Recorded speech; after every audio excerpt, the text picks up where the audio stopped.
días, Ignacio. Aquí estamos amaneciendo en Caleta Olla. Si escuchas bien, mira.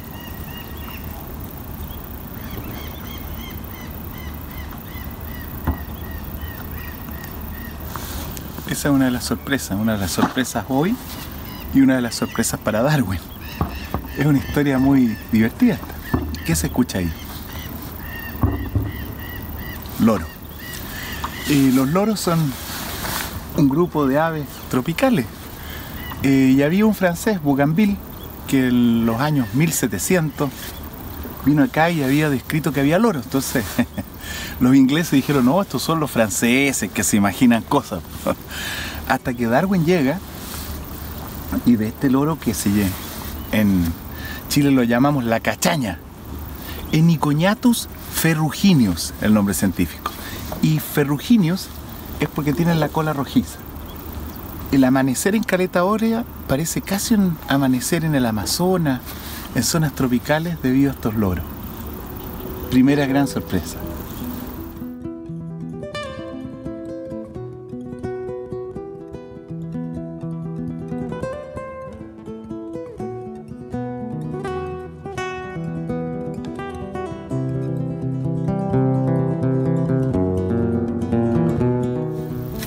Aquí en Caleta Olla vemos algo también que es propiamente subantártico y antártico. Las líneas de líquenes en el litoral. Tú ves rocas bien blancas en la línea de alta marea, luego esa franja amarilla, anaranjada y abajo negro. ¿Es la roca el color o es otro organismo? Y ahí viene la gran sorpresa en la medida en que nos vamos acercando, en que vamos a encontrar que ese patrón blanco, amarillo y negro, que podría ser la bandera subantártica, es unas franjas de líquenes llamados hematomas, que después los miraremos en detalle, los otros que son los blancos, las caloplacas amarillas, y abajo un líquen muy único, un líquen que puede vivir sumergido en el mar, que es la verrucaria. La verrucaria sí está en muchas partes del mundo, incluido España y otros países. Pero lo que es caloplaca y el hematoma es propiamente subantártico y también antártico. Aquí hay un hermanamiento, si tú quieres, a través de esta bandera subantártica que sería blanca, amarilla, negra, entre lo subantártico y lo antártico.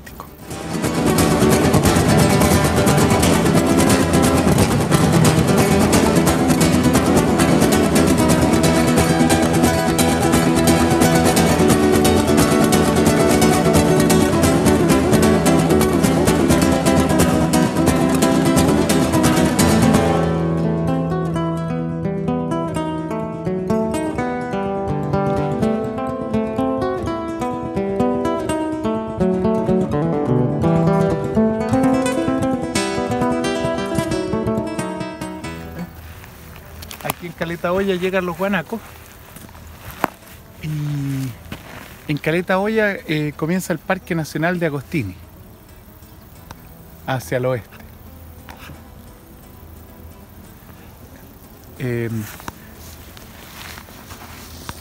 Tenemos, ¿no es cierto?, la Tierra del Fuego, la isla Hoste, aquí la isla Gordon con la punta Divide, al frente la isla Diablo, y aquí sobre Tierra del Fuego estas montañas, ¿no es cierto?, que van dando esta gran bahía que es la Caleta Olla, y sobre las rocas ya empieza a prevalecer el bosque en que domina solamente el Coihue de Magallanes, que es el que define el bosque subantártico. Junto al Coihue de Magallanes, que es el que se ve con la dosel, el follaje en pisos horizontales, tenemos debajito algo más verdecito que son los canelos y algunas leñaduras. Cuando están expuestos al viento vemos aquí los canelos y las leñaduras que nos podemos acercar a verlas.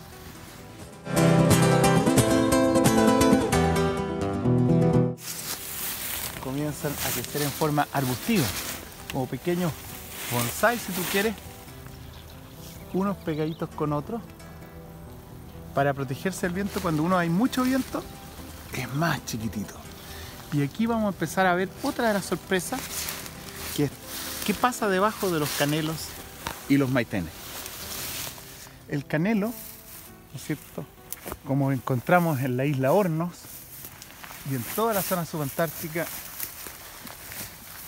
tiene esta flor, una flor de las primeras plantas con flores que aparecieron en la evolución cuando todavía habían dinosaurios y los primeros insectos. Una flor que es muy parecida al magnolio. Se fijan, muy simple, con unos pétalos y un centro. Nada más. Esto está disponible para que el escarabajo llegue y saque el polen y el néctar. Entonces tiene una polinización por escarabajo. Y este fruto que vemos aquí ya madurando, un poquito más maduro aquí, un colorcito más que se pondrá mucho más lila, más morado, es la fruta de este ave tropical que llamamos fío-fío. El canelo alberga, mira debajo en el tronco, ya lo que viene a caracterizar a los bosques subantárticos, que es la gran cubierta de musgo, y después, si ves más en el piso, los helechos que conoceremos en un momento más. Entonces el verdadero bosque aquí empieza a ser compacto, siempre verde, de hoja ancha y con estos musgos. Caleta Olla no es solo una maravilla desde el punto de vista de los bosques, del paisaje, sino que también es una muy buena caleta de abrigo para los pescadores artesanales y para los yates. Un turismo que ha tenido lugar, ¿no es cierto?, por algunos años, unos 20 y más años, en la Reserva de la Biosfera Cabo de Hornos, es el turismo con yate. Esta podría ser una opción, pero mejor aún si adaptamos lanchas de pescadores, lanchas que puedan combinar la pesca artesanal, la gastronomía subantártica con una experiencia satisfactoria de los visitantes. La navegación es la forma ancestral de recorrer el territorio por el pueblo originario Yagán, y puede ser en una variante moderna también una forma de turismo sustentable que permitiría conciliar la conservación con el aspecto económico y una experiencia hermosa para quienes llegan a esta región austral.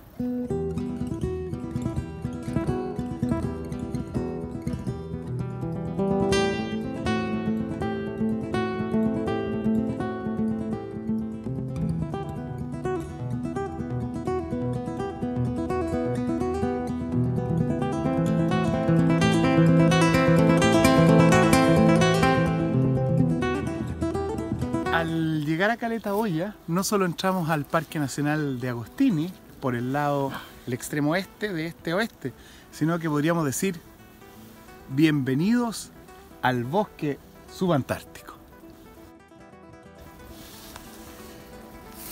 Y el bosque subantártico se caracteriza por especies siempre verdes en el follaje, como el coihue de Magallanes, ¿no es cierto?, que es el árbol dominante, y como veíamos el canelo, y una especie muy particular que es esta, la vemos ahí con hojas un poquito más grandes, que es la famosa leña dura, Maitenus magellanicus.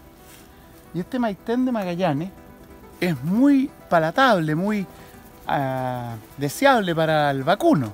Por lo tanto, donde había vacuno queda poco maitén de Magallanes. Pero aquí ya en Caleta Olla empezamos a ver bosques que tienen el follaje del coihue y el sotobosque, lo que queda soto debajo del dosel, de canelo y maitenos de magellanicus.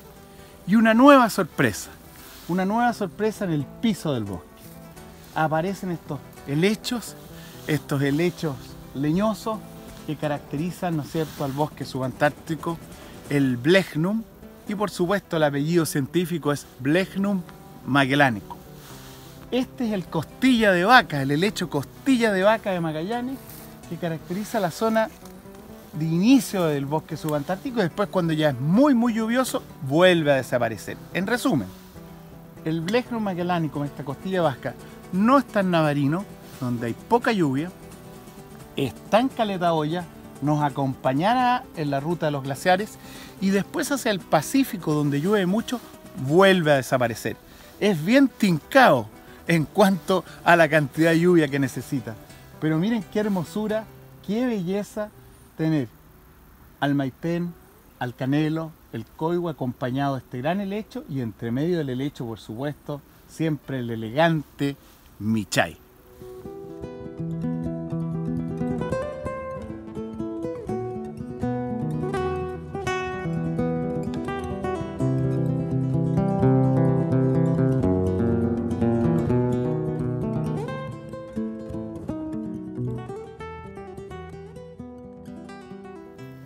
Y aquí vamos saliendo entonces del bosque subantártico con el coigüe de Magallanes hacia lo que es el complejo de tundra de Magallanes. ¿Por qué complejo de tundra? Porque es un verdadero mosaico de distintos tipos de plantas y vegetaciones que vamos a ir a conocer.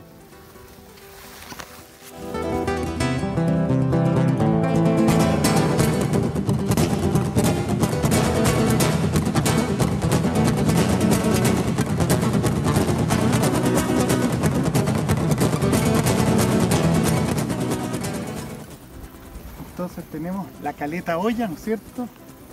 Se empieza a asomar atrásito la cumbre del Monte Francés, uno de los montes característicos de la cordillera Darwin. Al otro lado, las cumbres de la isla Gordon. Y al otro lado, esta ladera, en un momento veremos el brazo noroeste del canal de Beagle. Y si nos concentramos en el complejo de tundra de Magallanes, la primera gran sorpresa de la reserva de la biosfera del Cabo de Hornos se encuentra aquí.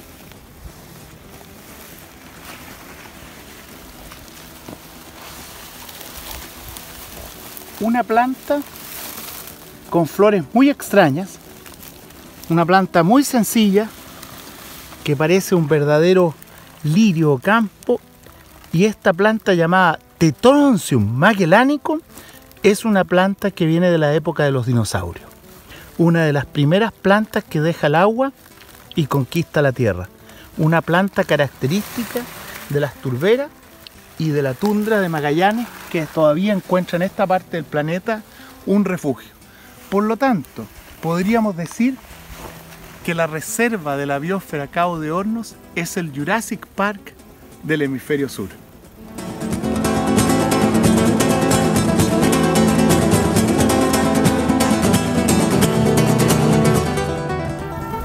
Comenzamos a apreciar entonces la cumbre ahora del Monte Francés que veníamos viendo el glaciar. Muy característica, es la primera cumbre que se observa al ingresar desde el brazo noroeste viniendo desde Puerto Williams hacia la serie de los glaciares. Y la segunda cumbre la vemos un poquito más al oeste, emergiendo el pico del Monte Italia. Entre el Italia y el Francés baja una gran masa de hielo que es el glaciar Italia, y desde aquí apreciamos la cantidad de témpanos que se observan bajando de este glaciar que vamos a fotografiar, vamos a visitar en un momento más. Hoy, en un día de calma, el brazo noroeste del canal Beagle en su esplendor. Tierra del Fuego al norte, es decir, a nuestra derecha, e Isla Gordon al sur, es decir, a nuestra izquierda.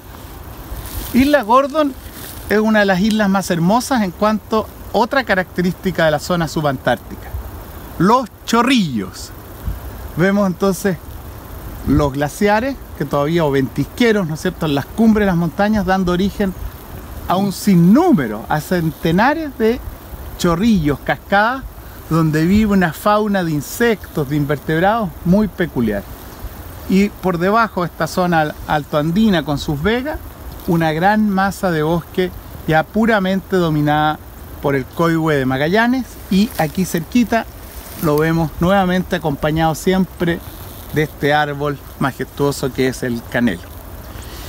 Finalmente, en el mar, otra sorpresa que investigaremos en este viaje: los bosques submarinos de Huiro, el cochayuyo, el macrociste, ¿no es cierto?, que son los llamados bosques de kelp, con una gran diversidad de la cual nos hablará más tarde el doctor Andrés Mancilla.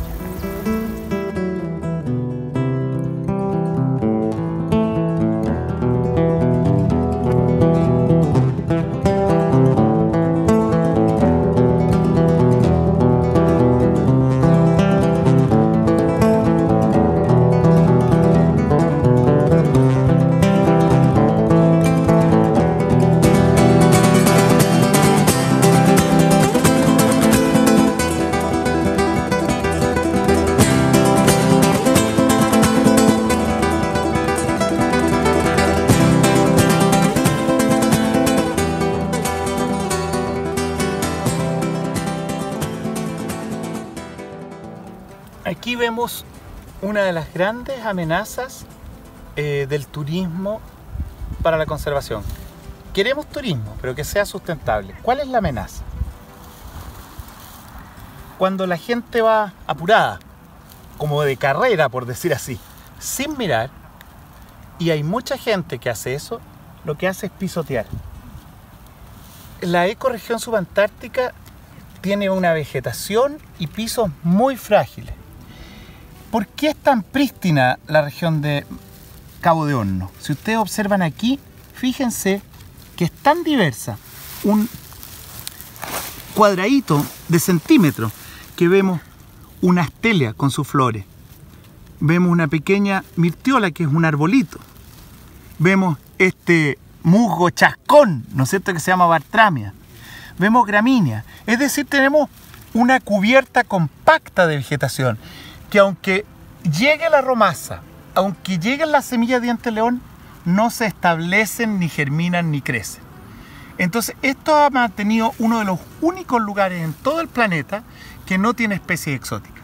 Sin embargo, si esas semillas llegan acá, en esta parte que ha sido pisoteada, empiezan a establecerse, y Cabo de Hornos se empezará a poner idéntico o muy parecido a Puerto Montt y otras áreas que han sido altamente impactadas. En economía diríamos algo muy sencillo: estamos matando la gallina de los huevos de oro. Lo que atrae a los turistas es esto, lo prístino. Miren, los líquenes, los musgos, esto que le dan este color salvaje. Aunque no lo crean, esto que es muy micro es lo que da la característica macro del paisaje. El desafío entonces es que no tengamos estas carreras apuradas pisoteando, sino que tengamos senderos que estén muy bien demarcados, con plataformas levantadas, gravilla, senderos que no impacten el paisaje y permitan apreciar y poner en valor esta belleza subantártica que está en la reserva de la biosfera Cabo de Hornos.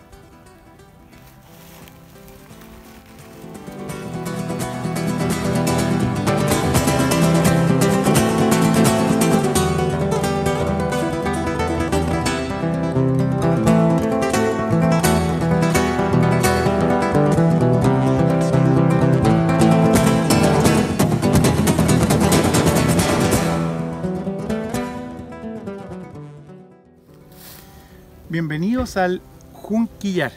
Este es el cuarto tipo de formación vegetal en el complejo de tundra de Magallanes.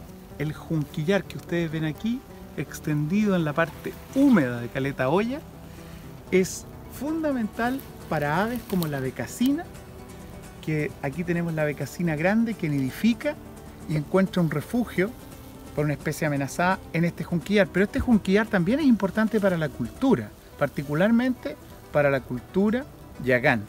Es la base, ¿no es cierto?, de la cestería yagán, en que se toman las fibras del junco para luego tejer los cestos.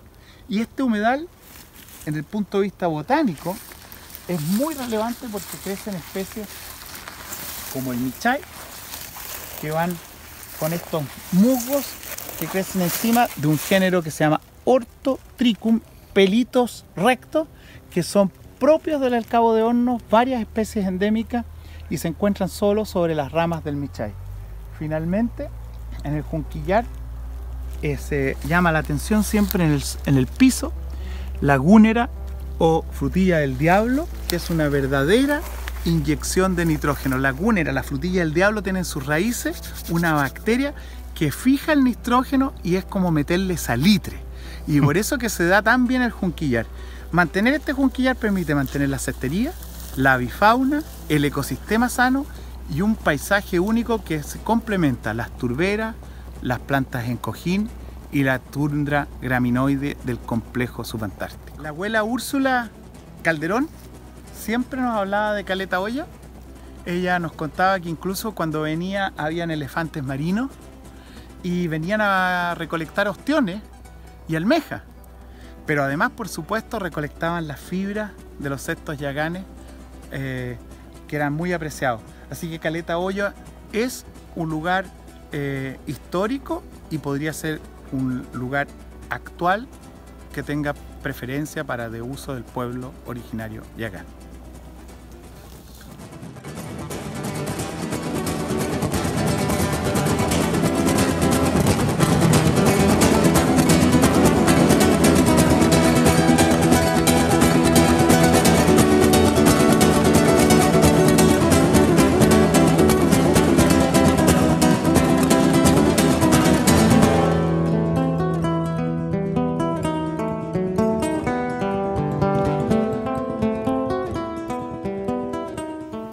No hay especies exóticas dentro del sendero que hicimos. Las especies exóticas están todas en la playa. Desde el pasto azul, que es la especie forrajera, que fueron utilizados para la ganadería, ¿no es cierto?, a otras que llegaron solas. Pero todavía está muy bien conservado en el interior, no hay especies exóticas. Aparentemente la vegetación nativa tiene la capacidad de resiliencia, la capacidad de tolerar y evitar que lleguen especies exóticas, pero cuando son muy perturbadas, y es lo que lo hacen los senderos, por eso hay que tener mucho cuidado, es la puerta de entrada a las especies invasoras, que llegan pegadas en los pantalones, en los zapatos, o después acarreadas por el viento. Pero mientras la vegetación se mantenga cerrada y compacta, se evita la entrada de especies invasoras. Vimos que es una zona que llegan muchos yates, vimos también la cantidad de basura, es increíble. Los plásticos están en todas partes del mundo, esto aquí no es la excepción. Es un lugar que recargan muchos yates de lujo que recorren los canales. Y los lugares que tienen intervención humana requieren monitoreo si uno quiere mantener, saber cuánto es la capacidad de carga y cuánto es lo que uno puede permitir. Si uno deja la puerta abierta, lo que es de todo es de nadie y por lo tanto se destruye. Los programas de monitoreo que normalmente se hacen acá es reconocer los cambios que le viendo. Hay una presión humana por pisoteo, por uso, en fin, por extracción a veces, pero también está el cambio climático. Claramente estos lindos días de sol son cada vez más frecuentes en la zona austral y las plantas se van moviendo también junto con el clima. ¿Y por qué se llama amor seco? Te voy a hacer la demostración en vivo. Ya. Esto es dispersión por exozocoría, por fuera de los animales. Camina animal. Oh. Y esto ahí quedó. Y luego se y va. ahora intento porque no tengo manos, pero Bueno, se va a si intenta sacarlo, yo me lo... ¿Ya? Pero cada vuelta una semillita. Es una rosácea, frente a las rosas, pero se dispersa. Y cuesta mucho Eso se sacarlo. le pega a los pobres perritos allá. No, y se le pega a los pantalones y a todas las partes, es sí. una pesadilla. amor seco. Instituciones como la CONAF o el próximo SBAP, Servicio de Biodiversidad, que se haga cargo de los parques nacionales, tiene que protegerlo. Y protegerlo implica saber cómo se están comportando. Si hay mucha alteración, hay que frenar y tomar medidas de restauración o cierres temporales para permitir una restauración pasiva y que se recupere solo. Porque finalmente lo que uno está... Los parques tienen una función de conservación, punto. Pero también tienen una función de mostrar lo atractivo al turismo, ¿no es cierto? Es parte de los parques nacionales, la obligación es turismo y educación también. Pero conservación primero. Pero el turista lo que viene acá, viene tan lejos, no es a ver un lugar alterado, viene un lugar pristino. Vemos la huella del hombre, o sea, hay árboles cortados y la cantidad de basura que hay, el footprint, la huella del hombre, no esta que dejamos, pero también la huella que dejamos con la basura, con las entradas de las malezas, especies exóticas, hacen que el lugar se homogenice y por tanto acá, si está destruido, muy alterado, sería igual que cualquier otra parte del mundo. Entonces, ¿para qué le está acá? Nos quedan los glaciares, no sé por cuánto tiempo. Nos queda estos bosques todavía vírgenes, pero la probabilidad de incendio aumenta con los turistas, no sé por cuánto tiempo. Y mientras más caliente y más agradable el clima para nosotros, para estas plantas acostumbradas a la lluvia, la amenaza de incendio aumenta. En fin, estamos jugando a mantener la biodiversidad, pero en un juego que estamos en el borde. No sé cuánto somos capaces de manejarla realmente. ¿Quién se hubiese imaginado también aquí usted sin polera aquí en la Patagonia? En la zona bien austral, ¿eh? Necesitamos tomar vitamina D. Creo que todavía hace falta un poco. Mientras que en Serena están con llovizna, Sí. mal clima. El mundo al revés. Bello, ¿no?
Bueno, aquí estamos viendo, ¿cierto? El glaciar Holanda, ¿cierto? Como baja desde el Francés y el Bove. Y como se ve, bueno, desde la zona de acumulación va fluyendo el hielo y se ven todas las fracturas en las zonas de tensión que va bajando hacia abajo, hacia el valle. Y claramente se ve dónde se está perdiendo el hielo en esta oportunidad. Se está viendo que se está comiendo la parte sin tanta grieta. Esa parte gris que se ve ahí, no sé si lo alcanzas a ver. Y aquí podemos ver una parte de una isla que hace poco tiempo de haber estado también cubierta con hielo. O sea, estamos hablando miles de años. Pero se ve efectivamente que todavía no se forma suelo y se ven la forma de las rocas redondas o aborregadas que se dice, que podrían también verse estrías en esta zona.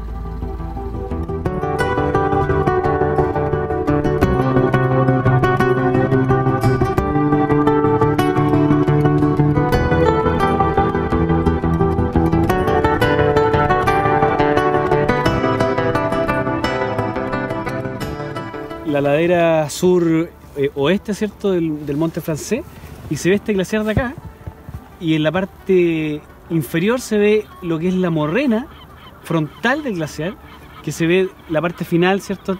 Tenemos un caudal de agua que bordea esta morrena, que es una acumulación grande de tierra, pensando el glaciar como una retroexcavadora que modeló el paisaje y generó, ¿cierto? En la última porción que creció este glaciar generó esa morrena frontal, y se puede ver claramente cómo ha retrocedido tanto en lo que es extensión del glaciar como en el espesor, porque se ve, imagínense un poco el espesor de hielo que debe haber existido para que se generara el tamaño de esa morrena frontal. Entonces uno puede un poco dimensionar todo lo que ha bajado. El calentamiento global, ¿cierto?, es un hecho que ha aumentado los últimos 50 años 1.3 grados a nivel global. Sin embargo, a nivel local generan varios problemas, porque aquí todo lo que son el balance energético de lo que es la nieve y el hielo se ve mucho más impactado, porque un pequeño retroceso o cambio del albedo, en lo que es el albedo un poco en la capacidad de reflectar la radiación incidente, ¿cierto?, ya sea de la nieve o el hielo, genera que ya si hay espacio disponible para que se calienta aún más el hielo circundante y va retrocediendo aún más rápido. Entonces el impacto local en las masas de hielo y en las coberturas de nieve, en nieve estacional, se ve mucho más influenciada. Entonces estas zonas son muy sensibles al calentamiento global.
Bueno, estamos aquí en el glaciar Italia, en el frente del glaciar, donde el glaciar llega al fiordo. Y aquí podemos ver algo bien interesante. Los glaciares efectivamente acumulan masa en su parte superior con la nieve, ¿cierto?, en periodo invernal, y van perdiendo masa en el invierno, y se generan estos procesos de desprendimiento frontal del glaciar. Cosa que podría decirse, hay glaciares que de alguna forma están retrocediendo y otros que están avanzando. En definitiva, no es que sea malo el desprendimiento. El problema es que cuando el desprendimiento, que es parte de la pérdida de masa, es mayor de lo que gana, el glaciar empieza a perder masa, que es lo que podemos estar viendo acá en el glaciar, como ha retrocedido en el último tiempo. Bien sorprendente el aire tibio, que efectivamente no le hace nada bien al glaciar. Y se ve efectivamente que va bajando el aire tibio. Es casi como un efecto fan, ¿cierto?, que vienen los vientos cálidos y generan deshielos muy importantes que han pasado en Antártica, y que al parecer es lo que estamos viendo en este momento. Son vientos cálidos y hemos tenido días muy buenos, y por lo que se ha visto un deshielo muy importante tanto en la pluma que se ve en el fiordo, como la cantidad de pequeños icebergs y hielo que se ve en el fiordo.